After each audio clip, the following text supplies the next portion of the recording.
২০ টাকা, ১০০ টাকা, ৫০০ টাকা ও ১০০০ টাকার নোট নতুন করে বানানোর ঘোষণা দিয়েছে বাংলাদেশের অন্তর্বর্তীকালীন সরকার। সব নোটের নতুন ডিজাইন চেয়েছে অর্থ মন্ত্রণালয়। দেশের বেশিরভাগ গণমাধ্যম বলছে, নতুন নকশার ব্যাংক নোট থেকে বঙ্গবন্ধু শেখ মুজিবুর রহমানের ছবি বাদ যেতে পারে। অর্থ মন্ত্রণালয় ও বাংলাদেশ ব্যাংকের পক্ষ থেকে জানানো হয়, বর্তমান নকশা থেকে শেখ মুজিবুর রহমানের ছবি সরিয়ে নেওয়া হবে। প্রাথমিকভাবে ৪টি নোট পুনরায় নকশা করা হবে। পরবর্তীতে অন্যান্য নোটগুলোতে পরিবর্তন হবে বলে জানান বাংলাদেশ ব্যাংকের কর্মকর্তারা।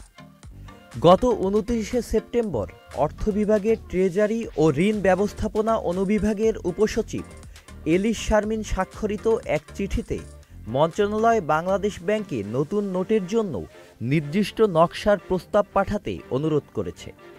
নতুন নোট ছাপানোর বিষয়ে মূল সুপারিশ করবে কেন্দ্রীয় ব্যাংকের মুদ্রা ও নকশা উপদেষ্টা কমিটি। এ কমিটিতে চিত্রশিল্পীরাও রয়েছেন। বিজ্ঞপ্তিতে বলা হয়েছে, বাংলাদেশ ব্যাংকের কারেন্সি অ্যান্ড ডিজাইন অ্যাডভাইজারি কমিটির সুপারিশ গ্রহণ করে যত দ্রুত সম্ভব সুনির্দিষ্ট প্রস্তাব অর্থ বিভাগে পাঠানোর অনুরোধ করা হলো।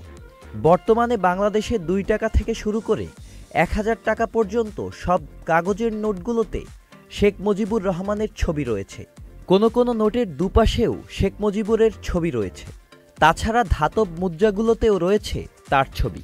তবে নতুন নোট বাজারে আসতে ১.৫ বছরেরও বেশি সময় লাগতে পারে। Sajid Abdullah, channel I.